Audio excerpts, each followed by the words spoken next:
The stars were dying, not in bursts of fire and brilliance, but in silence. One by one, they dimmed, swallowed by the black hush of deep space. They flickered out like old candles, unwitnessed, unworshipped, and unnamed. Across the ancient heart of Segmentum Tempestus, there stretched a wound in the void, a region where no light remained, where the Emperor's truth once reigned, and now only echoes stirred. In the heart of that ruin floated Istvan III, forgotten by maps and cursed by memory. The once thriving jewel of culture and pride, home to the artists, poets, and war philosophers of the Emperor's Children Legion, was now a mausoleum of shattered palaces and dust-choked opera houses.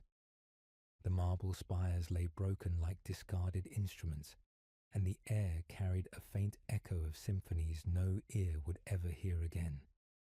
It was here that he stood, Luceran, Luceran the perfected, Luceran the unredeemed, clad in armor that had once shimmered with regal violet and burnished gold. He now bore the pitted, tarnished remains of a broken legend. A flowing cape, stitched from the skin of a noble singer, who had once performed for Fulgrim himself, dragged along the ash-covered stone. His face, unhelmeted, bore no age, yet his eyes carried the weight of 10,000 years. He knelt amid the ruins of the Hall of Voiceless Echoes, resting a hand upon a cracked mural where angels had once danced with blades and laurels. The fresco had faded, the gold leaf worn away by time and hatred. He whispered, "Do you remember, brother?" The wind answered him with silence. Long ago, this was the place of their greatest triumph, the day the Emperor's children purged their last flaw, burned away their guilt, and embraced perfection. Fulgrim had stood upon this very dais, arms outstretched, voice ringing like the purest chord across an empire of light. But there was no empire now, no audience, only ghosts. Lucaran rose slowly, as if burdened by the very gravity of memory.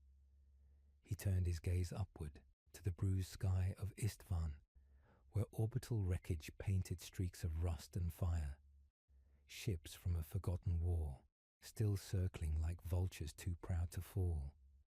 He could still hear their voices, Gyrian, who played the dulcimer as he slew, Velas, who sculpted statues from living stone, even Marius, broken thing that he had become, still chasing the next crescendo of pain and rapture. All gone, all consumed in the pursuit of a lie called perfection. They had worshipped it, sacrificed themselves to it, and he, Luceran, had betrayed them all, not with blade nor bullet nor whispered poison. His betrayal had been quieter, deeper. He had believed, he had followed, he had watched Fulgrim fall, watched his legion rot from within, and still he played the part of the loyal son, long after the truth had withered in his soul. A flicker stirred in the air, a soft chiming, like glass bells ringing far beneath the earth. Luceran turned. From the shadows emerged a figure cloaked in a tapestry of bone-white robes, stitched with threads of ancient Xeno silk. Its face was veiled in obsidian, emotionless and cold. "You have come again, Luceran." Luceran did not reach for his weapon. He had no fear of death, not anymore. "I return to remember," he said. The figure tilted its head. "You return to mourn what you helped destroy." Luceran's smile was thin and bitter. "A fair assessment. You seek absolution. I seek silence." The figure stepped closer, and now the illusion of its form flickered. Beneath the robes was something older than the Imperium, older even than the Primarchs, a being of forgotten days when the galaxy still bled new suns. It carried no weapon. Its presence was enough. "The Prince of Excess still calls to you," it said. Luceran's jaw clenched. He said nothing. Yet here you kneel, in the dust, at the end of a song that should never have been sung. Lucerin looked to the mural again. A final symbol remained intact, a pair of broken wings held in a cage of thorns. It had been their legion's last creation, an emblem of what they had become. Beauty shackled, perfection corrupted. He calls to me, Lucerin whispered, but I do not answer. And what do you think that means? The figure asked. That you are redeemed? Lucerin shook his head. There is no redemption, only memory, only regret. The figure extended a gloved hand. Then come. There is another who remembers, one who waits. Lucerin turned his back to the mural. He walked away from the ruins, from the bones of his legion, from the ghost that never stopped singing. As he stepped into the veiled shadow of the being, a gust of wind swept the hall, stirring the ashes. A low, haunting note hummed through the broken chamber. Music born not from instruments, but from time itself. Far above, in the heavens where the stars had died, something stirred. A whisper across the warp, a name spoken for the first time in millennia. Fulgrim. Lucerin froze mid-step. The name tasted of blood and silk, of pain wrapped in ecstasy. The galaxy had forgotten the Emperor's children, but they had not forgotten the galaxy. And deep within the eye of terror, in the heart of a world shaped like a scream, the Primarch sang again. The warp did not scream, it sighed. Lucerin walked through a corridor not made by human hands. The walls shimmered with impossible angles, each step rewriting the geometry of the path behind him. Colour bled into sound, sound twisted into scent. In this place, time grew brittle and cracked beneath his feet. Yet Lucerin walked as one accustomed to such madness. The robed figure had long since vanished, dissolving into shadow and suggestion. Now only his memory led him deeper, toward the last remnant of something he once called brotherhood. The floor beneath him became marble again, polished and veined with gold. The shifting insanity of the warp folded in on itself, reshaping into something familiar.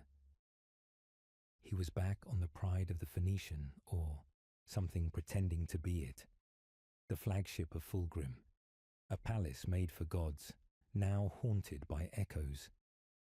Above him, the vaulted ceiling glittered with the constellations of long-dead human empires. Sculptures of naked, screaming angels twisted along the arches, weeping gemstones instead of tears. Once, this place had inspired awe. Now, it was a prison of memory. Lucerin stopped at a great archway, the Hall of Reflections. He remembered the last time he had stood here, in the final days before the Legion shattered.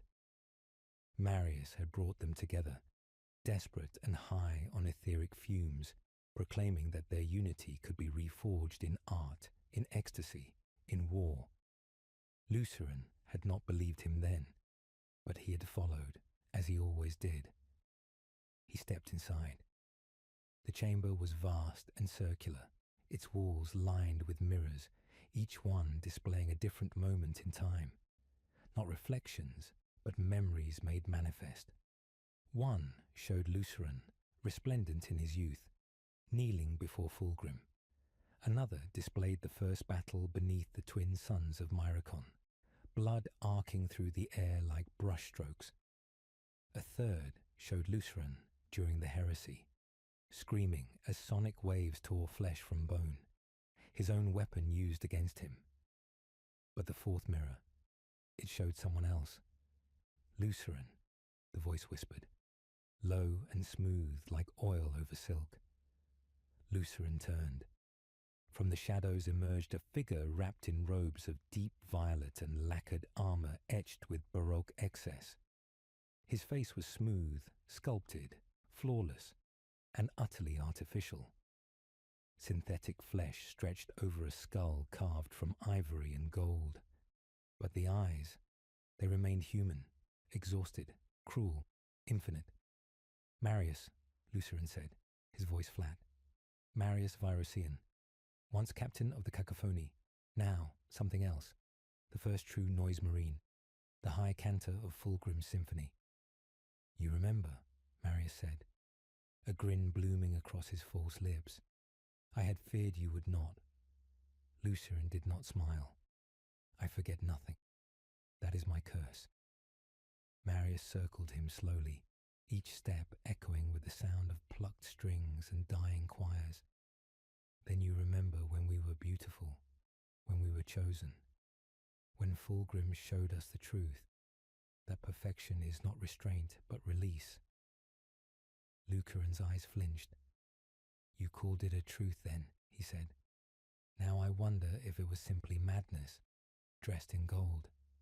Madness, Marius laughed. The mirrors around them shook. No, Lucerin. Madness is pretending there was ever meaning in silence. Madness is restraint. Look at what we have become, eternal, free, unbound by the shackles of flesh and doubt. And hollow, Lucerin whispered. Marius stopped. Something flickered in his eyes, a crack in the performance. We have eternity, he said again, but quieter now. Lucerin stepped toward the fourth mirror. In it, he saw himself not as he was, but as he might have been, unchanged, uncorrupted.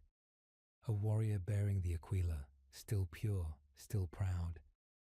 I see what we were meant to be, Lucerin said. Marius stepped beside him, gaze flickering to the image. You see a lie, a dream the Emperor never believed.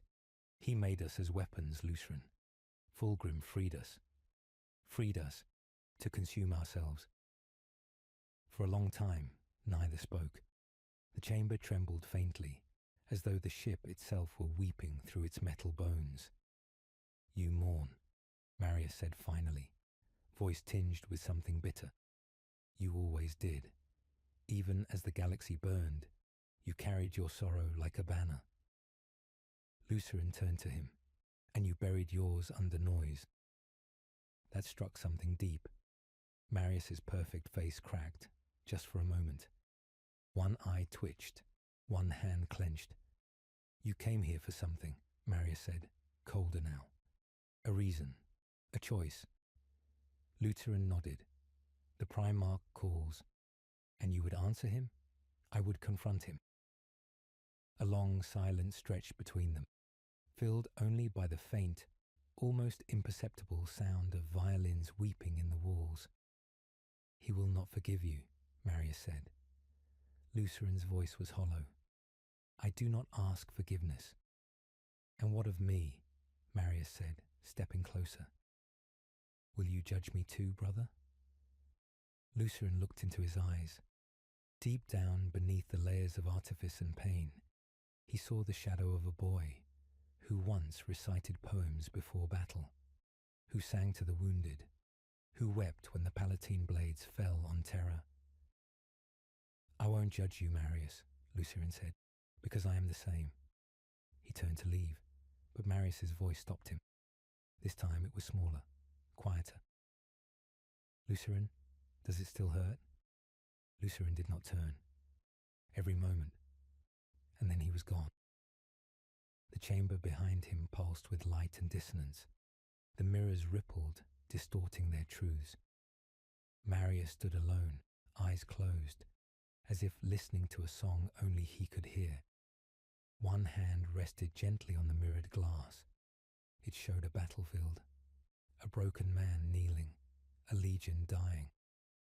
Outside, the warp howled faintly, its sound neither music nor madness, but something older. Regret. He remembered the garden. Of all the horrors Lucerin had witnessed, of all the wars he had sung through, none haunted him more than the garden on Chemos, Fulgrim's homeworld, the place where the dream died. It was not truly a garden, not any more. The air was too thick with incense, the trees too symmetrical, sculpted into obscene perfection. Each blossom bled sweet ichor. The soil was not soil at all, but crushed marble and powdered bone, and at its heart sat the Primarch, still and poised beneath a tree of golden nerves and porcelain fruit. Luceran had not been summoned. He had come of his own accord in those first days after Istvan, when the screams of loyal sons still echoed in his ears. His blade was unclean, his heart unmoored. He remembered walking the steps slowly, each footfall echoing like a ritual. The air was perfumed, but it carried the stink of rot just beneath the sweetness. A trick, like everything else. Fulgrim, he had said, voice barely a whisper. The Primarch turned. He had once been beautiful beyond imagining, the epitome of mankind's potential, a face sculpted by fate, eyes filled with impossible grace. But now there was something behind him, a shimmer, a wrongness. Fulgrim smiled, but his smile no longer reached his eyes. Luceran, he said, in a voice of 1,000 chimes, have you come to grieve? Luceran knelt without thinking, as he always had, but the ground beneath his knees pulsed. I have come to understand, he whispered. Fulgrim rose from his perch, his armour a second skin made of flowing silk steel, shifting as though alive. His hair trailed like woven fire behind him. In his hand, he held a chalice filled with something too dark to be wine. There is nothing to understand, Fulgrim said gently, only to feel. He offered the chalice. Luceran looked into it. He saw faces, screaming, writhing, laughing in ecstasy. He saw the final moment of Sultavids. He saw the faces of dead Terran-born warriors who had once fought beside him, cut down by brothers. I have seen too much already, Luceran murmured. And still you cling to grief, Fulgrim said, stepping close. Still you seek meaning. Let go, Luceran. We are beyond such things. We are gods now. You speak of divinity, Luceran said, rising slowly. But I remember the man who taught us that the pursuit of perfection was about discipline, about truth. Fulgrim blinked, and for a heartbeat, a single painful heartbeat, Luceran saw something flicker behind the eyes, the ghost of who he had been. Then it was gone. Truth, Fulgrim repeated, his voice almost amused. Number truth is the final cage, my son. Perfection is freedom. Art cannot live in chains. He turned away and began to walk through the garden. Trees bowed in his presence. Statues of fallen suns wept tears of molten gold. Luceran followed. You made us into something better, he said. Once, before the voices, before the blade. Fulgrim paused. Ah, the blade. It lay still in the fountain ahead, laid across a bed of lilies, its edge humming with a hunger that never ceased. The layer blade, the cursed instrument that had undone their father's mind. Even here, in memory or illusion, it bled presence. You blame the sword, Fulgrim said softly. I blame myself, Luceran answered. Fulgrim turned again, face calm, voice tender. And that is why you suffer. He reached for Luceran then, not as a tyrant, but as a father, a hand on his shoulder, gentle, familiar. I carried the burden so you would not have to. I fell so you might rise. I became the symphony so that your voices would never fade. You call it corruption, but I call it sacrifice. Luceran's breath caught.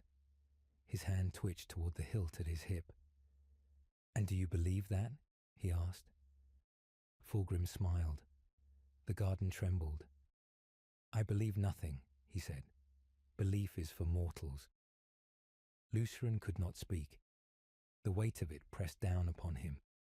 The lies, the truths, the blurred line between devotion and delusion. He stepped back, breaking the contact. The world shimmered. The garden bled into colourless ash. The tree of nerves decayed. The statue screamed silently. The chalice shattered. He was no longer there. Lutheran opened his eyes to find himself standing in the present again, aboard a dying, drifting vessel in the eye of terror.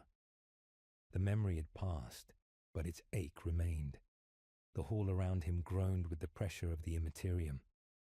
The walls wept oil. Something howled in the distance, a sound that may have once been music. He fell to his knees, not from weakness, but from memory. "You were not always a monster," Lutheran whispered into the dark. The walls said nothing. Above him, a flicker of light blinked. A vox node, long silent, crackled into life. The signal was ancient, coded in an encryption known only to the Phoenicians chosen. A single word. Return. The call was real. Not memory, not madness. Fulgrim lived, and he remembered. Lutheran stood. His hand tightened on his hilt. The path ahead was no longer unclear. It would lead to Fulgrim, to truth, or ruin, perhaps both. The ship had no name.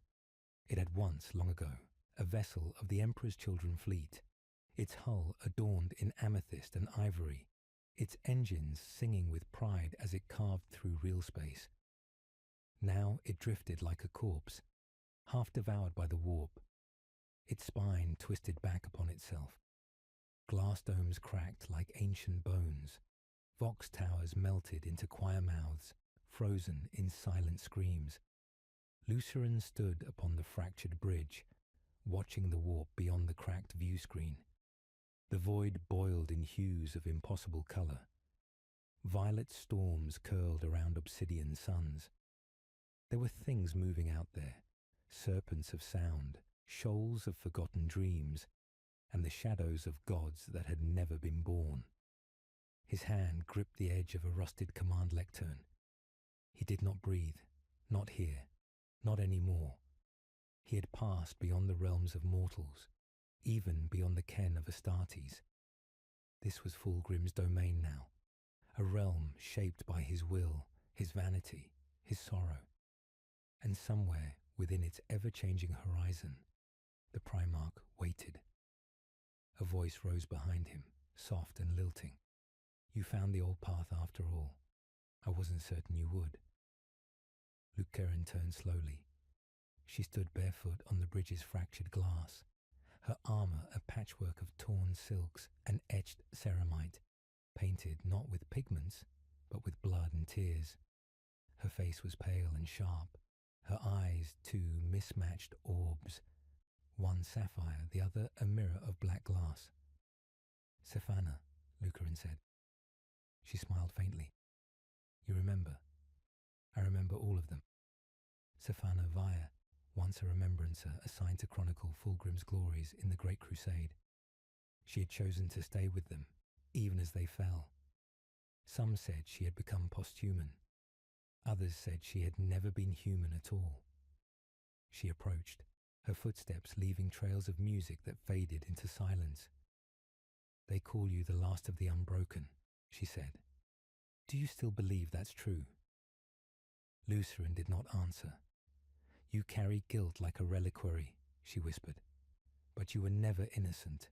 You followed him. You sang the songs. You watched terror burn and said nothing." "I know," Lutheran replied. "Then why come now?" she asked, circling him. "Why return to this garden of monsters?" "Because the song isn't over," he said, "and I must hear its end." Sephana's smile flickered. "You're not ready for what he's become." "I was never ready. None of us were." She stopped beside him, gazing into the warp. "Do you know what perfection looks like now, Lutheran?" He said nothing. "It weeps," she whispered. "It claws at itself in ecstasy and agony. Fulgrim is not what he was. He's not a man, not a god. He's a wound, a thing made of endless becoming. He has become the mirror, and we are all reflections." Lucarin turned to her. "Then I will look into it, and see what remains." Sephana studied him for a long time. Then, without warning, She reached into her robe and produced a shard of broken glass, etched with the sigil of the Phoenician, a piece of the pride's throne room. "Take this," she said. "It will guide you to the sanctum." He accepted it in silence. The moment his fingers touched it, the warp stirred. The ship groaned.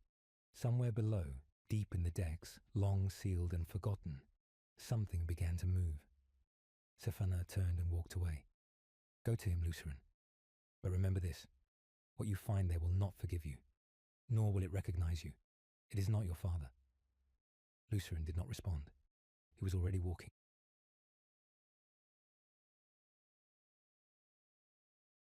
The descent began with a whisper. Each level of the ship was a memory preserved in rot. The training halls were filled with statues of dueling forms, each one broken at the neck. The feasting chambers had become echo vaults of laughter, looping endlessly from unseen mouths. The apothecarian had grown vines of flesh, feeding off the genetic seed of dead brothers. Lucaran walked alone. He saw faces in the bulkheads. He heard songs sung in voices that should not exist.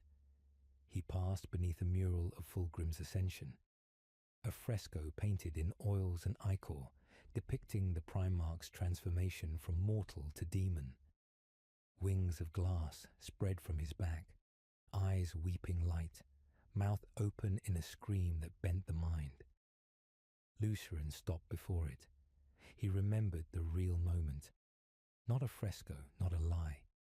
He remembered Fulgrim's flesh splitting apart, becoming serpentine, his voice rising into frequencies no ear could bear. He remembered the pain, not of defeat, but of betrayal.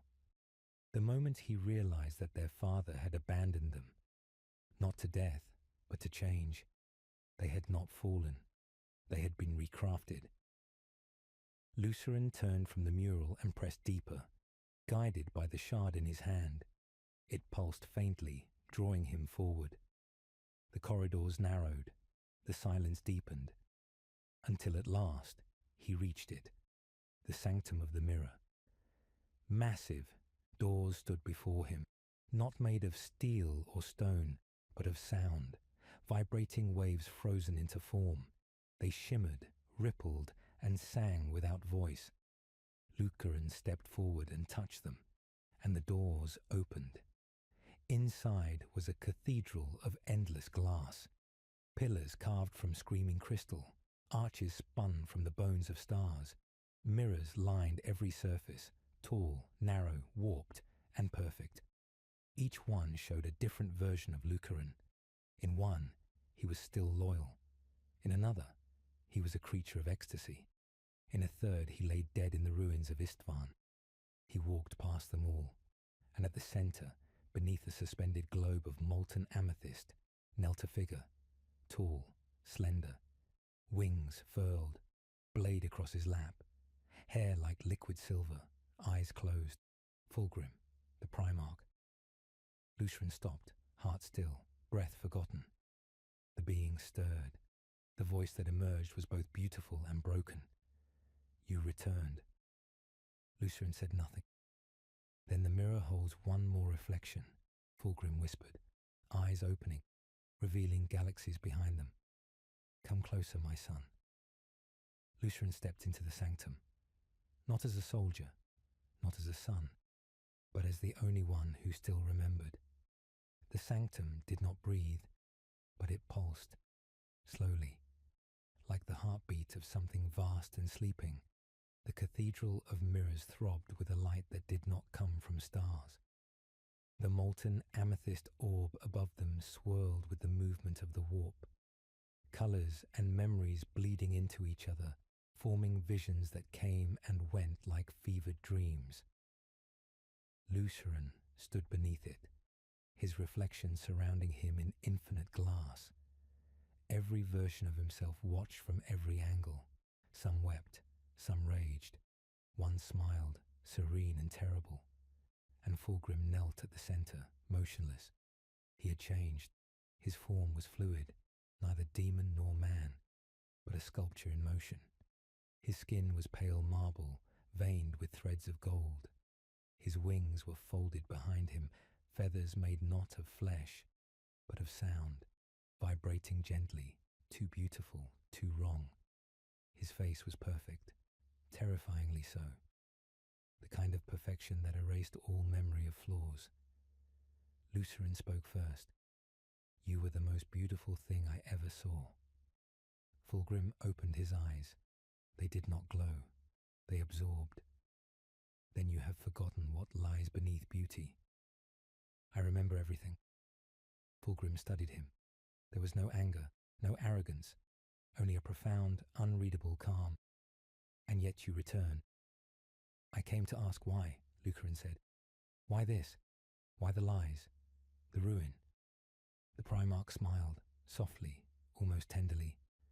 "There were no lies, Lucerin, only choices, and consequences. You led us into damnation. I led you into truth." Lucerin's voice cracked. "You turned us into things, monsters. You knew. And still you smiled as we drank from the poison." Fulgrim rose, slow and graceful.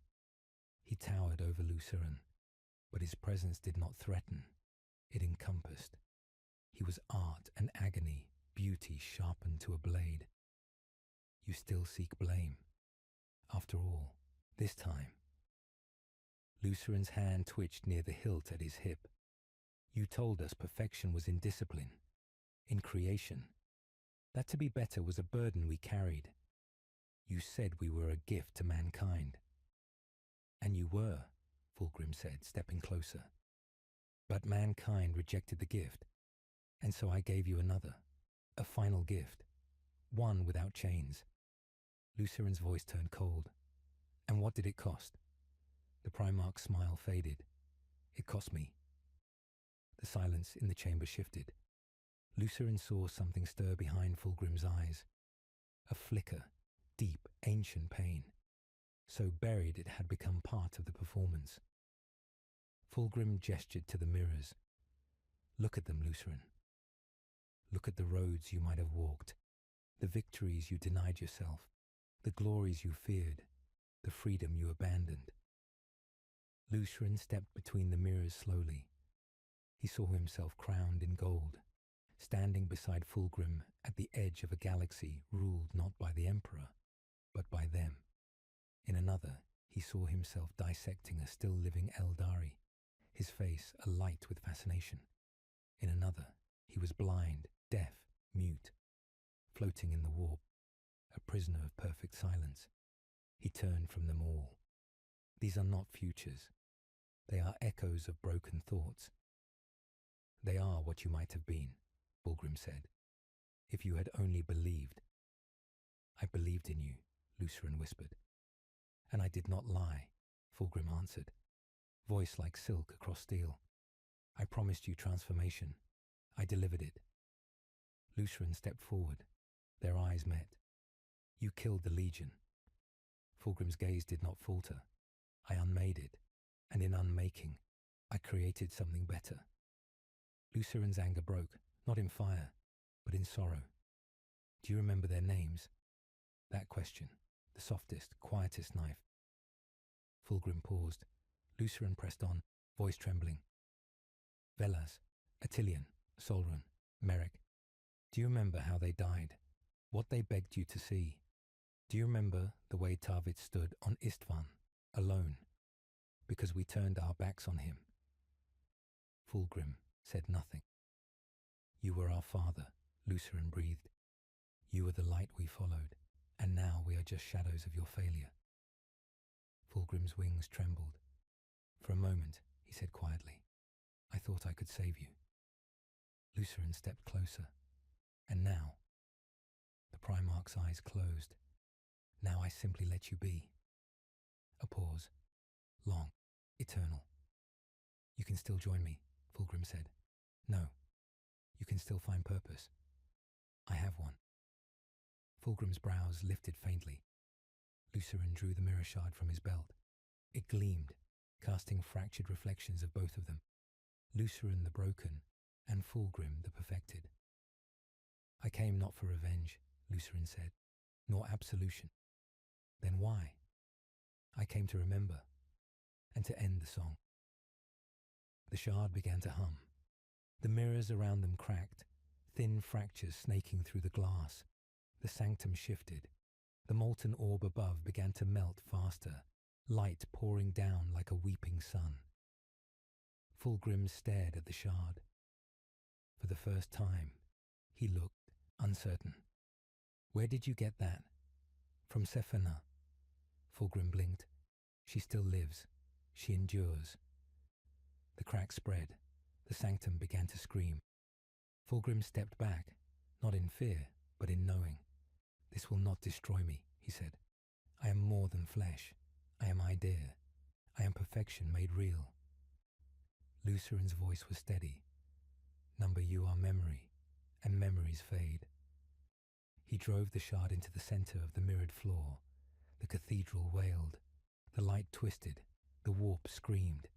Each reflection shattered, one by one, until only the present remained. Only Lucerin. Only Fulgrim. Only the truth. The sanctum exploded in silence. Lucerin awoke to silence. Not peace. Not calm. A silence so total it gnawed at the bones. The kind that swallowed sound and memory alike. He lay face down amid shards of glass and obsidian. Remnants of the sanctum shattered. The light had gone. The molten amethyst sun had dimmed to ash. The warp still pulsed beyond the cathedral's broken walls, but now it pulsed slower, restrained. He moved. Pain bloomed like roses along his side. His armor, once ceremonial, now ragged and blackened, creaked with protest as he pushed himself to his knees. Something warm ran down his chin. He tasted copper. The mirror shard was gone. In its place, a deep scar marked the floor where he had driven it, a wound in the stone itself, still smouldering faintly. He looked around. The sanctum was dead, and Fulgrim was nowhere to be seen. But Lucerin did not feel victorious. He felt hollow, as if the absence of the Primarch had left a crater in the warp. Not a death, not a banishment, but an unmaking. A voice echoed from the far shadows, soft and uncertain. Lucerin. He turned. A figure stepped from the cracked archway, limping, arms wrapped in chains of gold and rust. Her face was mostly obscured by a porcelain mask, cracked along the mouth line, revealing pale lips that trembled as she spoke. Lucerin, you did it. You. She stopped. What did you do? He stared at her for a long time. I remembered, he said at last. The woman knelt beside him, ignoring the glass that sliced her knees. We felt it, through the ship, through the warp. Something broke. Fulgrim's voice. It vanished. Lucerin nodded. He was never a god, only a wound. Do you think it's over? She asked. Not in hope, fear. No, he whispered. Wounds bleed. She reached up and removed her mask. Lucerin stiffened. It was Alina Val, a name he had not spoken in 10,000 years, a name he had not dared remember. She had once painted the frescoes on the Pride ceilings. A mortal, a remembrancer. She had stayed too long, loved too deeply, and followed them into corruption. Her face was older, marked by time and war, but her eyes were the same. I thought you died on Harmony, he said. I did, she replied, but Fulgrim wouldn't let me go. She gestured to the scars on her arms, the circuitry stitched into her veins. He made me remember, over and over, each brushstroke, each mistake, every moment I doubted him. Lucerin looked away. You were the one who painted the mural of the Phoenician at sunrise, he murmured. It made me weep. Do you remember that? Elena smiled faintly. That was before the Legion changed, before the song turned sour. Lucerin stood slowly, gripping the remains of a shattered blade for support. Around them, the broken mirrors still reflected warped fragments. Echoes of Fulgrim's laughter, now fading. "We need to leave," he said. "There's nowhere left," Elena said. "The Legion is broken. What you did, they felt it, and they're coming." Lucerin turned toward the sanctum doors. A pressure filled the air, familiar but fragmented. The Emperor's children, what remained of them, as they descended.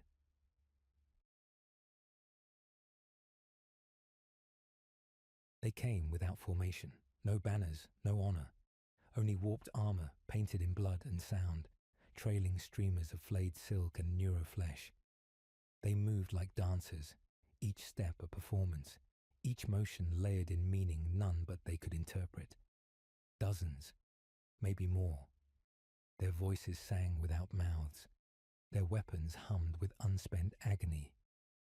Lucerin stepped into the threshold to meet them.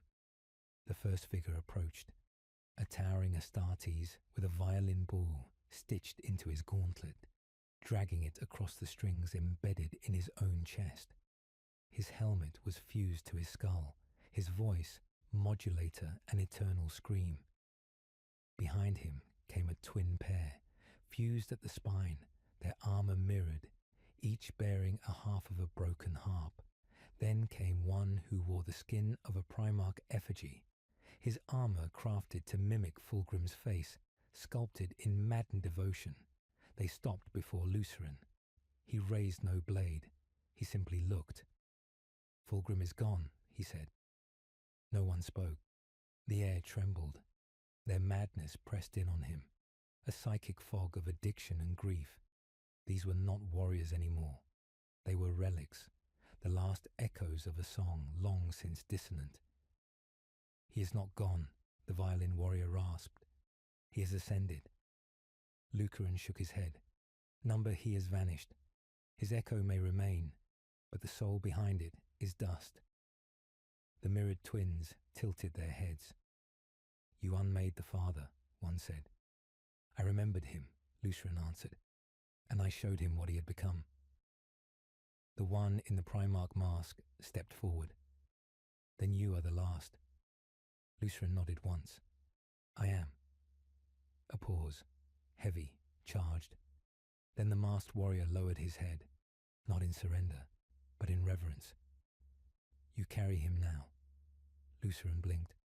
"What?" "You carry what remains," the warrior said. "The silence, the wound, the truth behind him." Others began to kneel. One by one, the broken sons of Fulgrim bowed, not to a god, but to the one who had witnessed, the one who had not forgotten. Lucerin felt no pride, no triumph, only cold, weary despair, because now he understood what Sephana had meant. He had not destroyed the song. He had inherited it. The galaxy did not notice at first. The warp screamed every day. Empires rose and fell in silence. Civilizations burned and no one wept. So when Fulgrim's presence faded, when his psychic symphony finally ceased, the universe merely blinked and continued dying. But the old gods noticed, and so did the dead. The eye of terror shuddered, not loudly, not with fire or fury, but with the silence of something long held finally released, the kind of silence that meant something had ended. And from its depths, the old remnants stirred, echoes that had been buried for millennia, half-remembered names whispered in forgotten rituals. The Phoenician was gone, and something else had taken his place. Lucerin sat at the center of the derelict temple, surrounded by the kneeling remains of the Emperor's children. He had not spoken in hours. He did not know how. They had followed him here, through broken hulls and twisted corridors, past mural and madness, to a cathedral built not by hands, but by memory. It had formed around the moment the shard pierced the sanctum's heart. Warp energy had folded in on itself, rewriting the ruins into something new, not beautiful, not grotesque, just true, the church of the final note. Lucerin hated it. Elena stood beside him, eyes dark, her fingers stained with pigment from murals she hadn't painted. "They want you to speak," she whispered. "I have nothing to say." "Then tell them that. Let it end." "They won't let it end." He looked up at the mass of broken Astartes, some kneeling, some twitching, others simply humming tunelessly. They were waiting for his voice like it was a new gospel. "I killed their god," Lucarin said. "No," Elena replied. "You replaced him." Lucarin rose slowly. The air shivered. The warp bent. "You don't understand," whispered. "Fulgrim didn't die. He became memory, and now I carry what's left." "Then cast it down," Elena said, "before they crown you." Too late.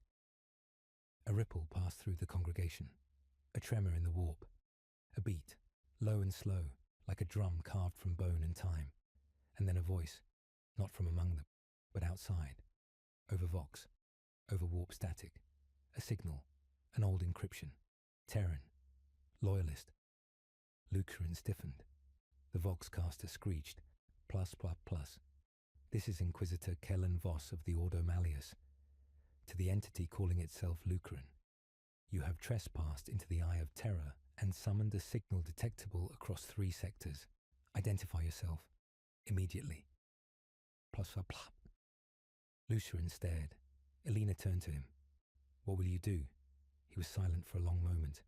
Then he pressed the Vox key. "This is Lucarin. First Company, Emperor's Children. I carry no banners. I seek no glory." Static. Then the voice returned. "Plus, up. Your legion is declared damned. Your Primarch, a demon prince of Slaanesh. Your survival is a paradox. Your existence is a heresy. Plus, plus, plus." Lucarin closed his eyes. "I know." Plodvol. "Then why speak?" Plodvol. Lucarin opened his eyes. "Because something is ending, and something is beginning, and you need to decide which side of the scream you want to be on." A pause. Then, "Plus, plus, plus. Extraction protocols initiated. No further warnings. Plus, plus, plus, plus." The Vox cut. Lucarin turned to Elena. "They're coming. Then run." "No." She looked at him, furious, afraid. "You don't owe this legion anything. Let it die, Lucarin. Let him die." He stepped past her. "I did not come to save them," he said. "Only to remember them."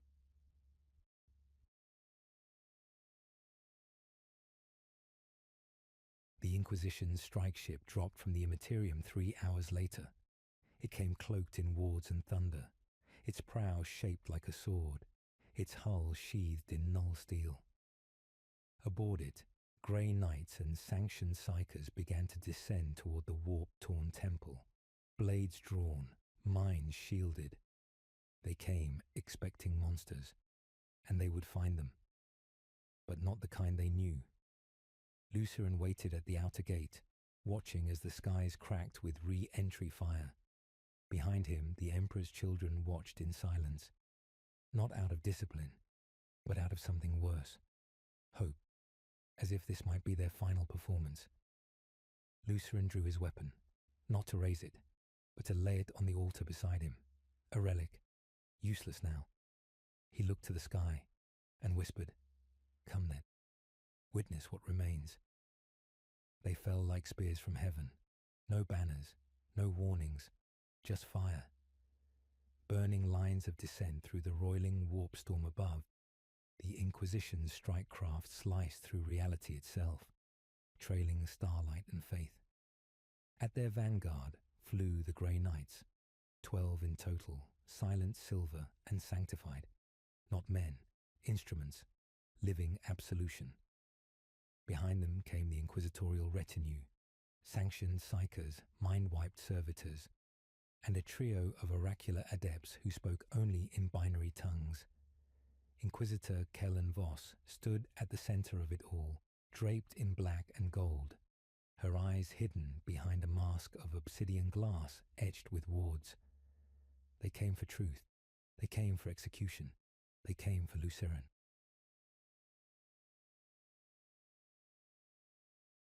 The ruined temple shook as they landed, Statues cracked, mirrors shattered. Warp light bent away from their presence like mist from a flame. The air became real again, harsh, sharp, too cold. Even the warp itself recoiled from the purity they brought with them. Lucerin waited at the altar, unarmed, unarmored. Beside him stood Elena, jaw set, eyes dark with knowing. "You still think you can reason with them?" she asked. "No," Lucerin said, "but I must try." The first Grey Knight entered, Terminator armor grating against the broken floor, halberd glowing with sanctified energy. A script of burning purity wound along his chest plate, each syllable a curse against corruption. He said nothing. The others followed. A wall of silence. Death given purpose. Then Inquisitor Voss stepped forward. Her voice was soft, but absolute. "You are Lucerin, captain of the Emperor's children, traitor legion." Lucerin nodded. Voss stopped a pace away from him.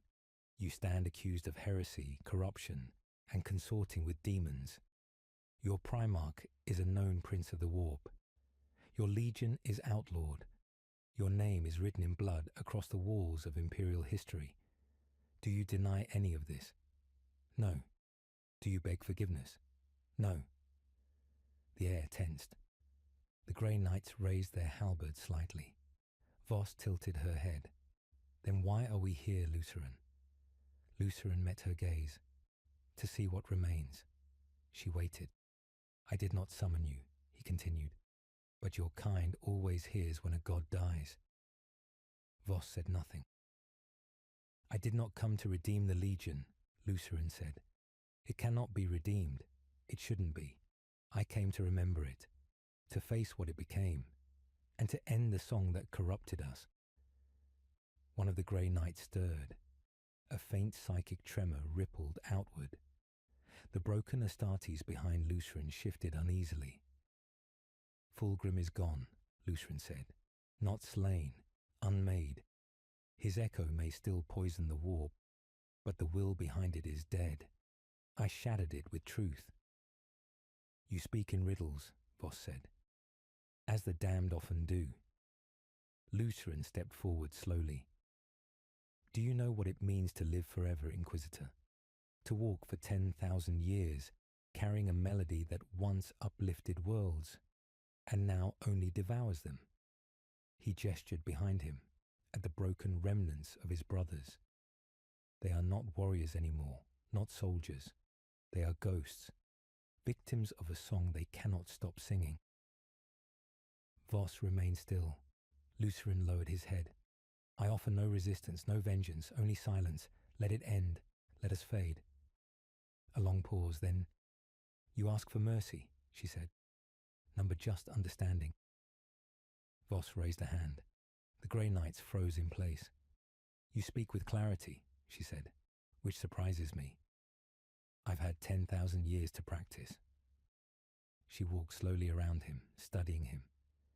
"Your presence in the warp is wrong, dull, as if something immense was torn from you and left only hollow pressure." Lucerin said nothing.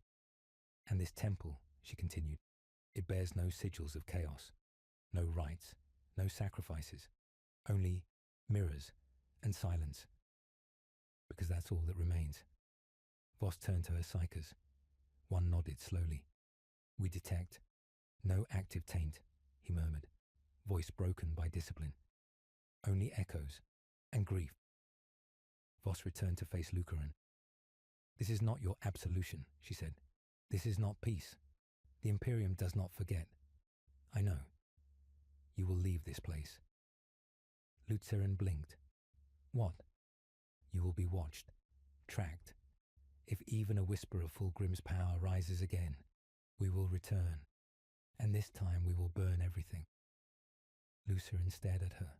She stepped closer. "And you, Lucerin, you will not die a martyr. You will live and carry the weight of what you've done." He was silent. That, in truth, was the only sentence that mattered. Voss turned to leave. But before she crossed the temple threshold, she paused. "What do you see?" she asked. "When you look in those mirrors?" Lucirin looked past her, to the fractured glass. "Everything we could have been, and everything we became." She nodded, and then she was gone. Hours passed. The warp settled. The grey nights did not return. The sky above the temple began to dim, not with threat, but with quiet. Lucirin sat again at the altar. Behind him, the broken Astartes remained still, waiting for guidance that would never come. Elena spoke first. "You survived." "I didn't." She looked at him. "What will you do now?" Lucirin closed his eyes. "I will carry the silence until it kills me." The stars were colder now. Lucirin stood beneath a broken sky, boots crunching across the surface of a forgotten moon. No banners flew here, no guns guarded the ruins. Only shattered spires, worn flat by time and stellar wind. No life remained, just the memory of voices, etched in fading graffiti, names long erased by dust. Once, this had been a shrine world. Once, it had burned in his name. He felt the memory before he remembered the place. A half-drowned mural remained on a temple wall, its pigments blistered away by radiation storms. It had once depicted Fulgrim, haloed and magnificent, raising a burning sword above the heads of prostrate pilgrims. Lucirin's armour, pale and shining, was at his side, hand over his heart. A lie, captured in paint. Lucirin traced a gauntlet over the stone. "I remember you," he whispered, "even if no one else does." Behind him, the warp twitched, not violently, just a flicker, like something was watching. He did not turn. He knew they were following him. The ship he had taken from the Eye was a ghost vessel, a silent relic from the long war. Its machine spirit barely clung to coherence. But it flew. That was enough. It was nameless, like him. It drifted now across the border between segmentum obscurus and solar, skirting the edge of loyalist territory. Here, even traitors dared tread lightly, not because of vengeance, but because of memory. The farther he travelled, the more that memory shifted. In the Eye, they had remembered Fulgrim as a god. Outside, they barely remembered him at all. The Imperium had long since rewritten its history. The heresy was a myth. The traitors were monsters, not men. The war was simplified, sanctified, sterilized. Lucirin carried the truth like a wound. On the third world he visited, Caphis 9, he found a battlefield beneath a dust storm. Craters stretched for miles. Blackened bones littered the dust. Rusted armour was half swallowed by the earth. The insignia of the Third Legion barely visible under corrosion. Lucirin stood among the dead, his cloak dragging through ash. At the centre of the field was a shrine. Not an imperial one. Older. He descended into it slowly. There was no light, no power, just echoes, and a name, scratched in a child's hand on the wall of the inner chamber. Velas. Lucirin froze. He touched the name with trembling fingers. Velas more one of the first, one of the purest. He remembered Velas dying on Istvan Fys, torn apart not by enemy blades, but by betrayal. Lucirin had watched from above, had turned his face away. He knelt, there in the dark, and for the first time in 10,000 years, he prayed. He was not alone. They watched from the shadows. Not warriors, not enemies, witnesses. First the pilgrims. Outcast humans, wandering in silence, drawn to something they did not understand. They found him kneeling. They did not speak. They simply watched. Then came the rogue Psyker, her eyes blind, her mind burning. She called him Echo. She touched his face and wept without knowing why. Then the renegade Astartes, war bandless and broken, armor cracked, colors scrubbed clean. He stood at the temple edge and asked one question. "Did you kill him?" Lucerin answered, "I remembered him." That was enough. News travelled. A silent warrior walking the ruins of war. A former emperor's child who spoke only in truths. A memory given flesh. The Inquisition hunted him in silence. Orders passed, sightings verified, kill teams prepared. But others began to follow. Not out of worship, out of need.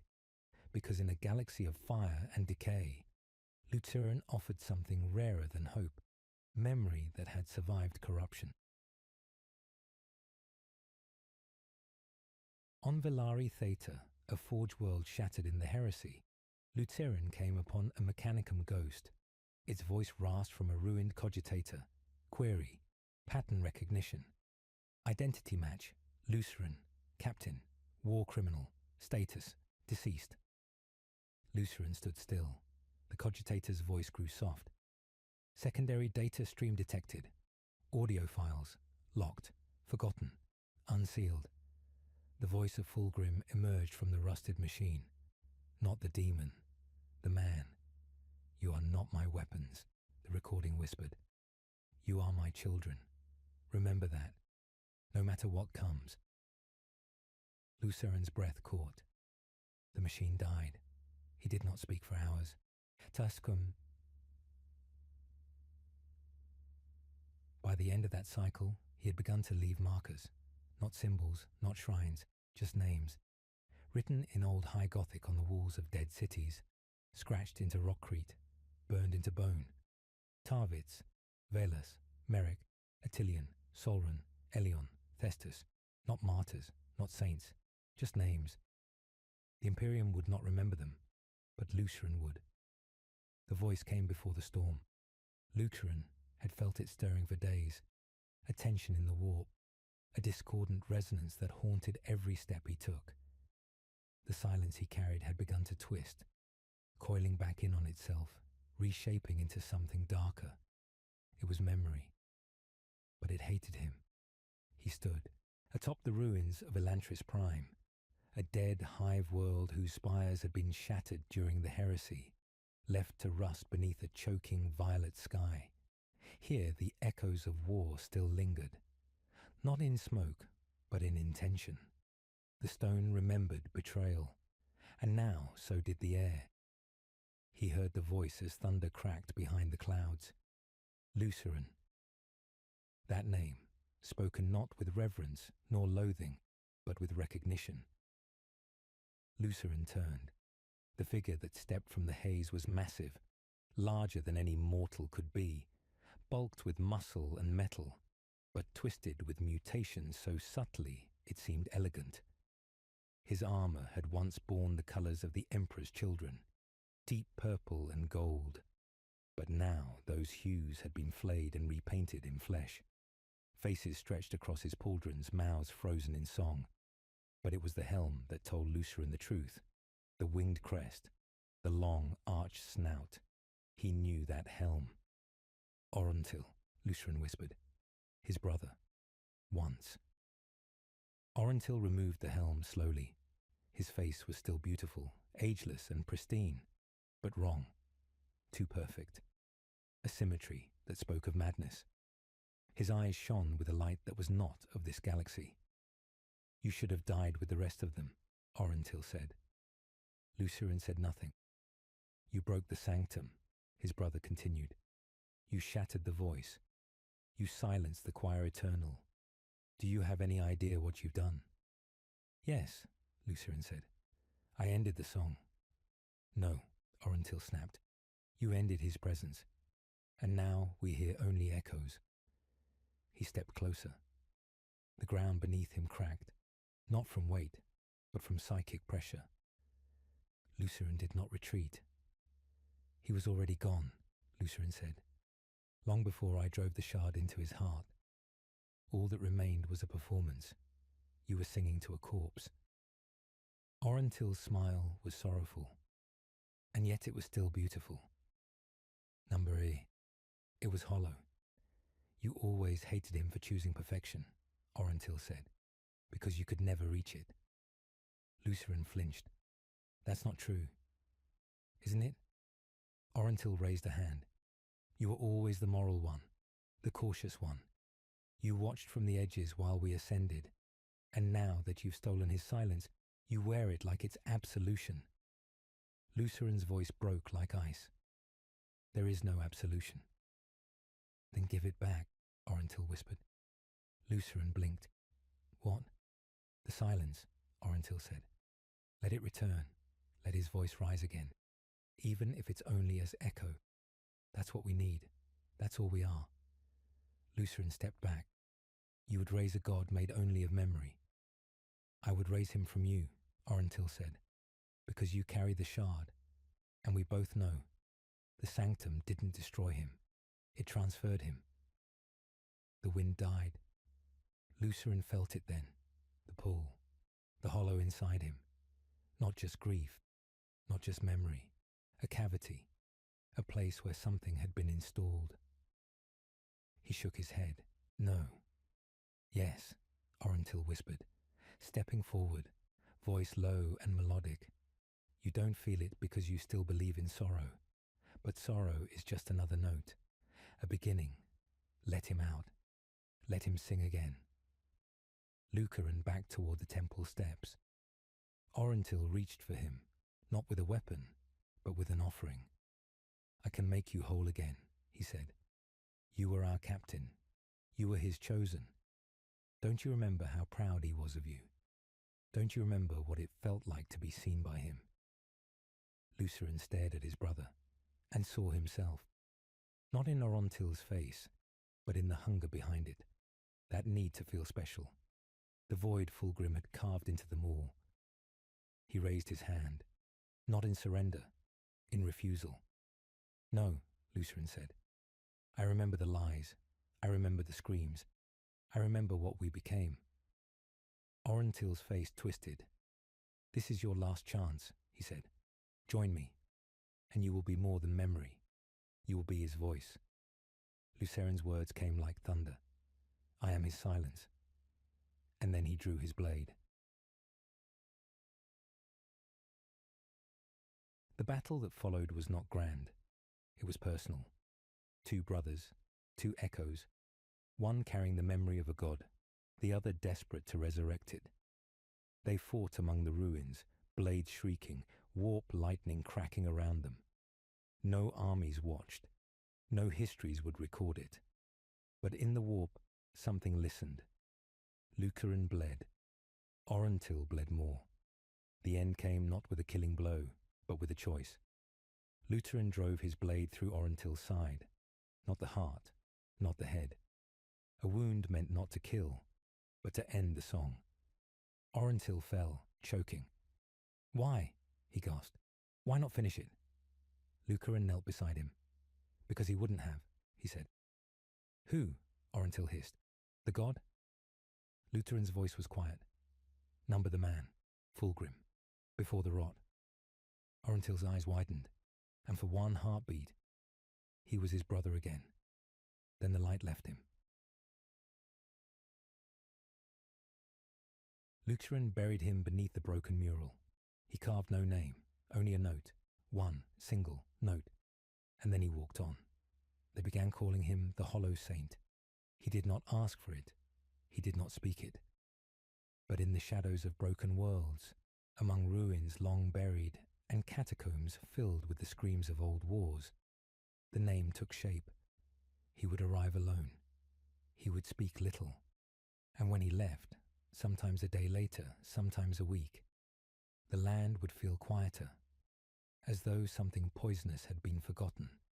And wherever he walked, the shard pulsed, quietly, distantly, as if something far away had finally remembered his name. On Droskar's Fold, a void-ravaged mining world where atmosphere came only in frozen intervals, Lucerin walked the tunnels alone. He passed starving men who had hollowed out cultists with pickaxes, yet offered him water from cracked tin flasks. They didn't know who he was, only that when he looked at them, they remembered they were human. They told stories to one another after he left. They said he bled light. They said he spoke a word that killed a demon without raising a hand. They said he wept when he heard music. None of it was true, but the truth didn't matter anymore. The myth was moving faster than the man.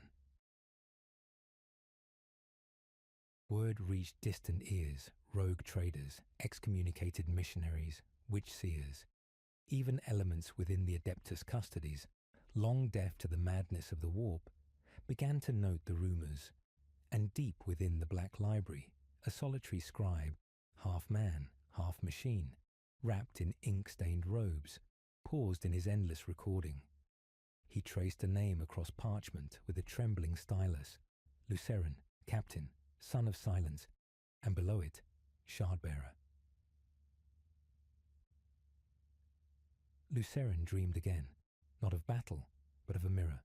He stood before it, alone, no reflection, only sound. At first a low hum, then a melody, then laughter. It was Fulgrim's voice, but not the one that screamed through the warp or tore apart reason. This was the voice from before, the man before godhood. "Do you remember, Lucerin?"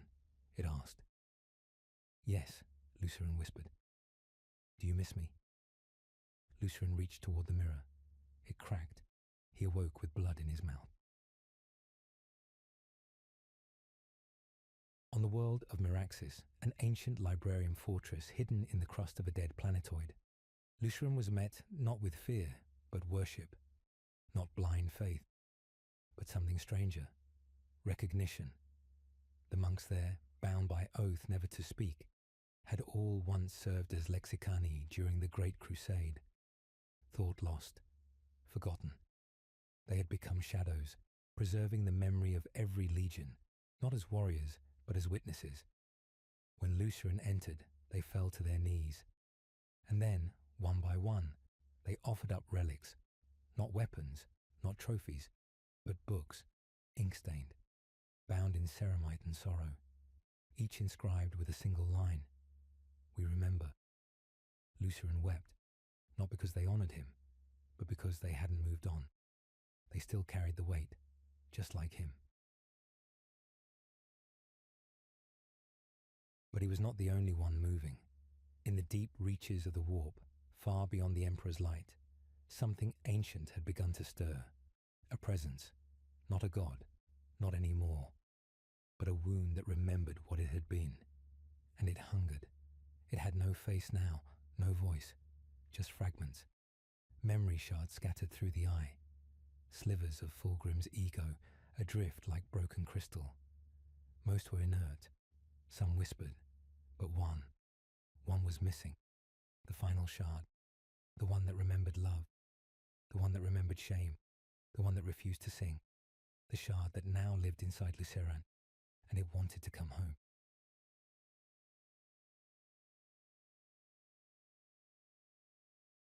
A cult stirred on Valus, a hollow world circling a black sun.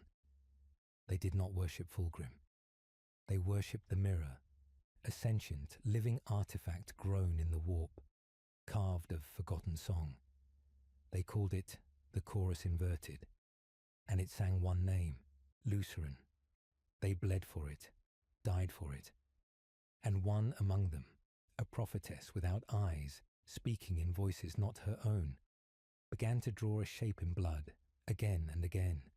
A sword, broken, pointed downward, and she wept whenever she finished, saying only, "The silence is killing him."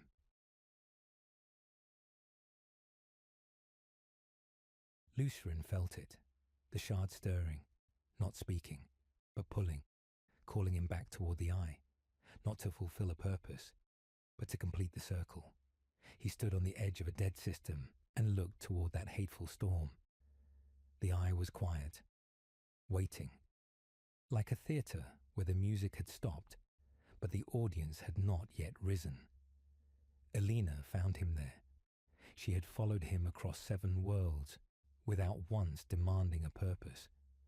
But now she stood at his side, the wind of an irradiated moon sweeping through her worn robes. "They want you to return," she said. "I know. You won't make it back. I know. Then why go?" Lucerin turned toward her, eyes hollow, because it's still singing. The eye did not welcome him. It did not rage. It did not whisper. It simply opened. Lucerin crossed the threshold in silence, his ship a coffin drifting through unreality. The stars here bled sideways. The laws of physics sobbed against the hull. He felt his bones stretch and his memories reverse. But the shard kept him anchored. That sliver of Fulgrim's essence, the last shard that still remembered love, held the storm at bay. He did not speak to Elena. She did not ask questions. There were none left to ask.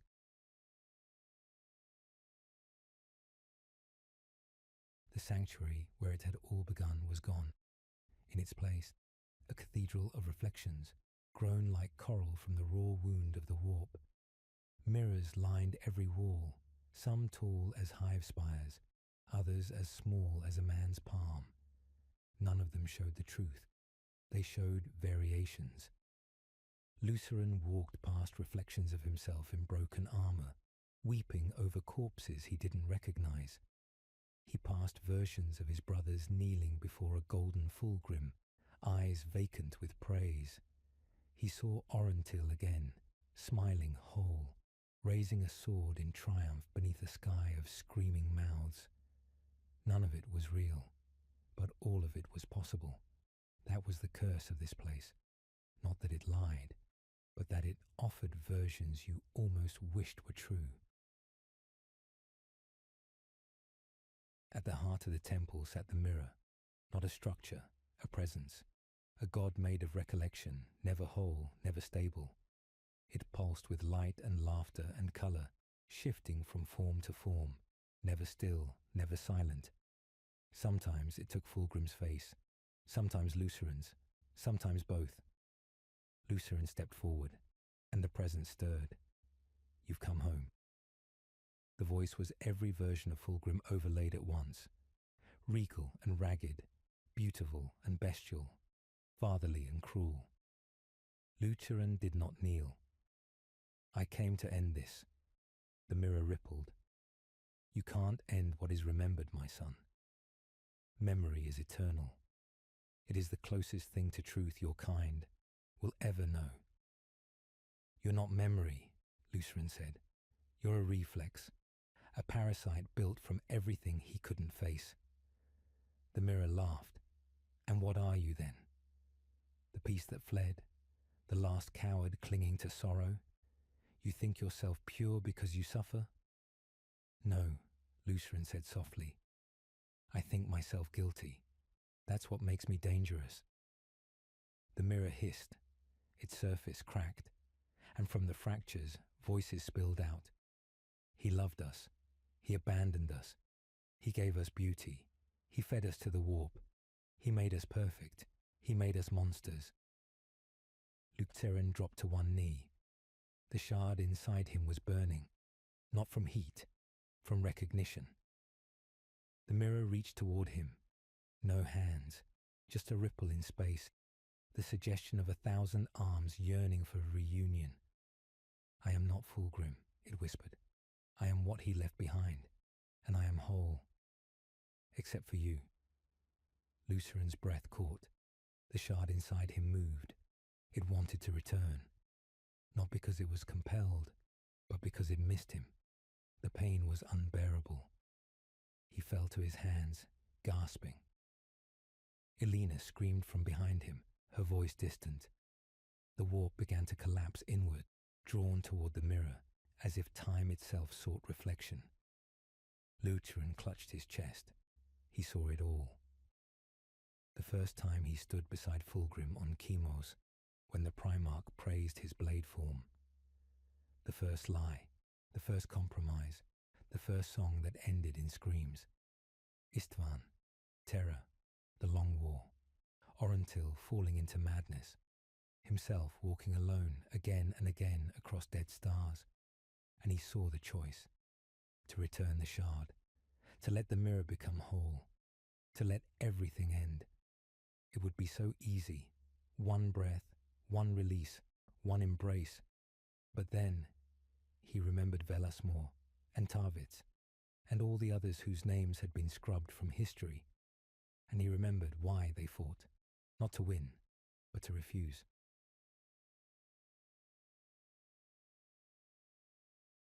Luceren stood. Blood poured from his eyes, but he stood. "I carry the last piece," he said.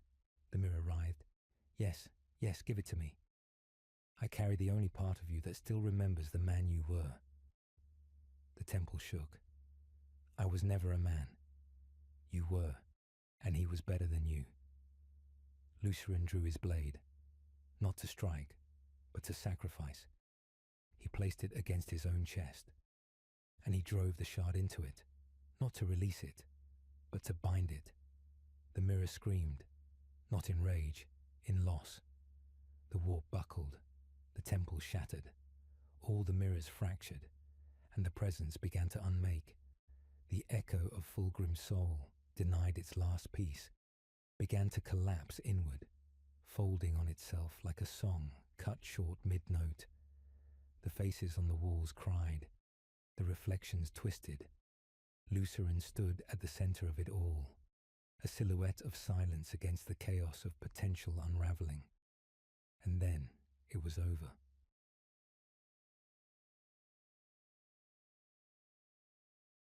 He woke in the ruins. The mirror was gone. The warp was still. The shard was silent. Elena knelt beside him.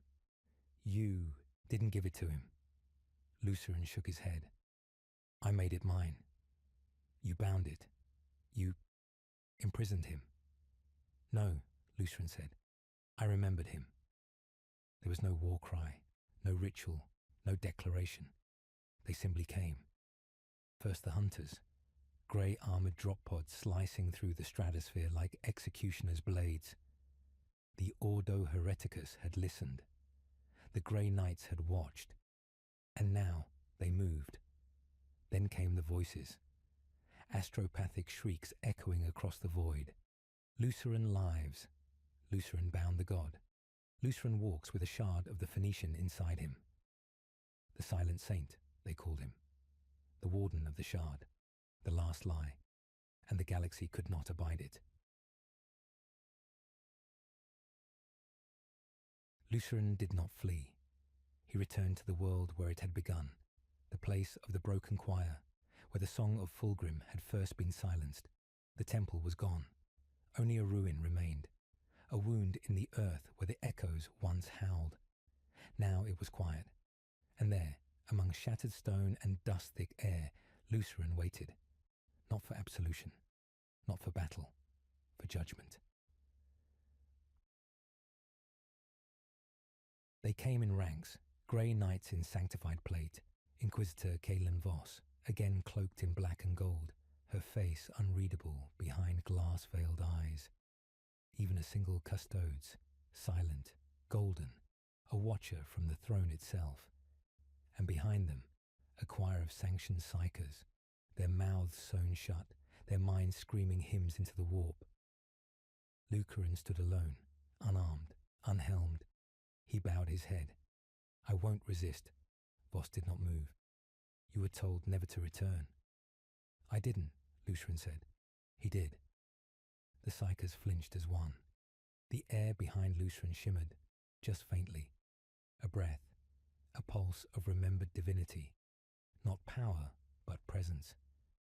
That shard still bound within him flickered like a candle behind his eyes. "He is not alive," Luceren said. "But he is awake," the custode said. His voice was like the sound of marble grinding on iron. "And that is enough." Luceren looked up at them all. "What do you fear?" he asked. "He's broken, diminished. He cannot return." Voss stepped forward. "We do not fear him, Luceren." The psychers trembled. The grey knights raised their weapons. Voss continued, softer now. "We fear you. A traitor with the only piece of Fulgrim left that can still feel, that still regrets. Luceren blinked. That's not power. It's heresy, Voss said. The custards nodded. Regret is dangerous. In an Imperium built on certainty, doubt is a poison. Luceren smiled, just faintly. Then we are all damned. The first bolt struck the ground beside him, not his chest. A warning. He did not flinch. The custodes stepped forward, blade drawn, eyes unreadable. You have a choice, he said. Return with us to Terra. Be sealed. Forgotten. Buried beneath layers of silence deeper than death. And if I refuse, then we kill you, Vossi said, and scatter the memory. Luceren looked around. At the grey knights, forged from sacrifice. At the psychers, broken by duty. At Voss, who spoke truth from behind a mask of judgment. And at the custodes, the Emperor's first son, now an instrument of forgetting. He saw no malice, only fear. He stepped forward, unarmed, one pace, two. The grey knights raised their blades. The air sang with held breath. Luceren spoke. You can kill me, he said, but the shard remains. Not in my heart, not in my blood, in the knowing, in the truth I carry. The memory that Fulgrim once was better, that he chose corruption, that he didn't have to. He looked at Voss. And if I die, you only silence the last witness. Voss hesitated, a breath, and then the custodes sheathed his blade. The psychers fell to their knees, overwhelmed by noise they could not block out. Luceren dropped to the ground, exhausted. The custodes turned to Voss. He cannot be destroyed, he said, only erased. Voss's hands trembled. No, she whispered. She turned and walked away. No order was given. No blade was drawn. The Imperium left him there, alone. That night Luceren stood before the shattered altar again. The shard inside him pulsed softly, not pleading, not angry, just waiting. Elina stood beside him. They left you, she said. No, Luceren said. They spared me. Why? He looked up at the stars, ancient and cold. Because even they know. You can't kill a truth once it's been spoken.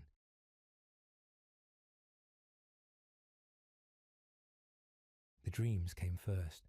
They started as flickers, echoes of voices he had buried, faces long since turned to ash.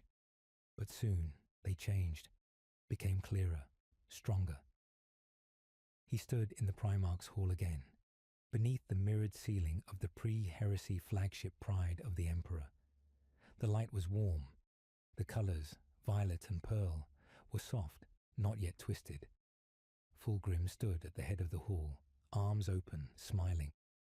And Luceren wept, because it was before the rot, before the lies, before they traded truth for artifice. But even in the dream something was wrong. Fulgrim's smile did not change, even when Luceren fell to his knees, even when the light around them began to flicker. Come home, Fulgrim whispered. Luceren looked up. His Primarch had no eyes. He awoke choking. The shard pulsed inside his chest, not as pain but as invitation. The other fragments had found him, not with coordinates, with memory, and they were not coming toward him. They were drawing him in.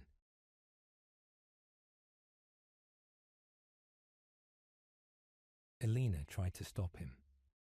You can't face it again, she said. It nearly killed you the first time. Luceren stood at the edge of a psychic threshold, the veil between real space and the mindscape of the warp. I don't need to kill it, he said. I need to end it. And if you fail... He turned, face still, eyes distant. Then it was never mine to carry.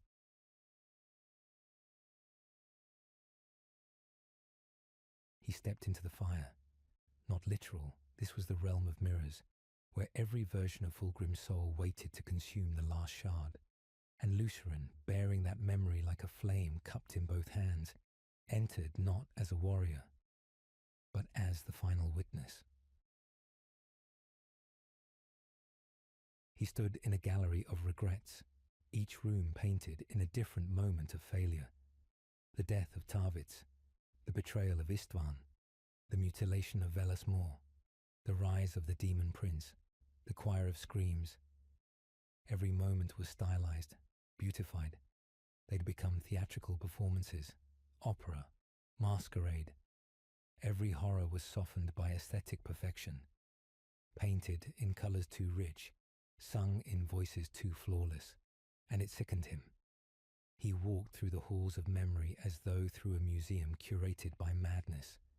Every Fulgrim he passed was smiling, not with joy, with certainty. We made beauty. We brought meaning. We transcended, Lucerin whispered under his breath. You destroyed everything. The gallery laughed. At the center stood the throne of reflection, a structure made entirely of cracked mirrors, twisting inward toward a core of shimmering light. The voice that spoke was Fulgrim's, but layered, fractured, reciting itself in endless variations. You carry what is mine. The final piece. The only memory that bleeds. Lucerin approached the throne. He saw himself in the mirrors, young, old, broken, reborn. All versions of the man he might have been if he had chosen differently. He saw himself kneeling beside Fulgrim's corpse. He saw himself worshipping him. He saw himself becoming him. Each reflection whispered, "Give it back. You cannot carry this forever." But Lucerin answered aloud, "I am not meant to."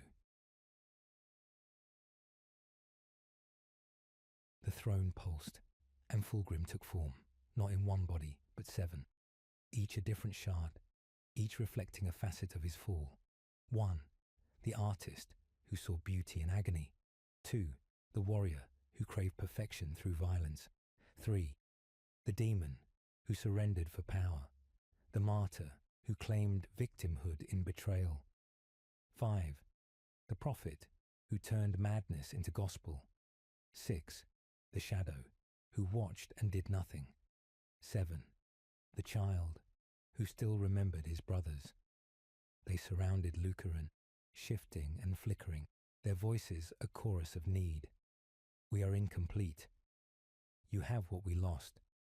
Return the memory. Lucerin looked to the 7th, the child, a mirror of Fulgrim before the war, standing small and silent, wide-eyed. Do you remember? Lucerin asked. The child said nothing, but it wept. Lucerin knelt before it. I won't give you back to them, he said, because you're the part they destroyed to become what they are.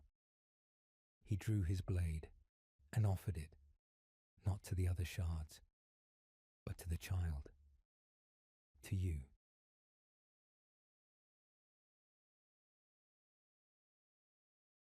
A pause. The other 6 screamed. The gallery cracked, and then the child stepped forward and took the blade.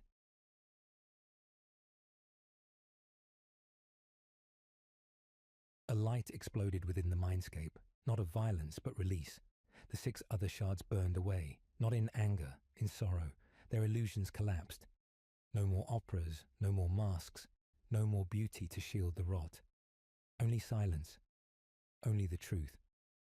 Lucerin awoke in a crater of ash, his armor cracked, eyes blind with tears. Elena sat beside him silent. You did it, she asked. Lucerin shook his head. No, she frowned. Then, I remembered him, he said, and I let him remember himself. Across the warp, the cult shattered, the mirror shattered, and the memory of Fulgrim, the god, died. What remained? Not a throne, not a shrine, just a man. There was no monument, no banners, no choir, no parade of angels or screaming warlords to mark the end. Just a man, walking through dust. Luciran returned to the world with no name, a barren place, wrapped in silence, where the stars bled softly through a cracked atmosphere. He had come here once before, during the heresy. There had been a city then, a cathedral, songs, screams. Now there was nothing, and perhaps that was what he wanted. Laid down his armour, not with ceremony, but exhaustion. The shard inside him, the last piece of Fulgrim's soul, no longer burned. It no longer whispered. It had grown quiet, like a wound long since closed, still aching in the cold. Luciran had not destroyed Fulgrim. He had not avenged Tarvitz. He had not redeemed the third. But he had done something far worse. He had remembered them, not the war cries, not the perfection, but the truth beneath it all, the loneliness, the choices, the need, the man beneath the god, the brother beneath the legend. He sat beneath a broken arch, once a temple, now just stone. Elena had gone. He told her to leave, to find the librarians who still kept record, to tell them not to forget. He did not ask her to remember him, because some names should fade. From orbit, his signature vanished. The Imperium listed him as dead. The Inquisition erased his record. Even the traitor legions stopped whispering.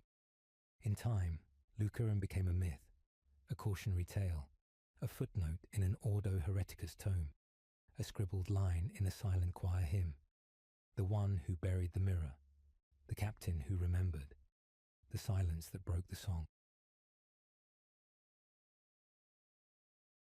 And far beyond, in the eye of terror, a new god was rising. Not Fulgrim, something else. For the galaxy forgets. The cycle repeats, and the beauty of lies always finds new artists. But in a corner of real space, where no warp routes reach, where no beacon shines, a man still walks, not seeking battle, not fleeing guilt, just walking, alone and silent. He passes a ruined statue, long toppled, the face weathered beyond recognition, the inscription worn smooth. He kneels, and from beneath his cloak, he removes a small object, a broken aquila, not gold, not polished, just iron, old, forgotten. He lays it at the statue's feet and whispers, "We tried." As the stars die overhead, as empires rise again from ash, as gods scream across the void, one man walks, carrying the last memory, and in that silence, in that refusal to forget, there is more power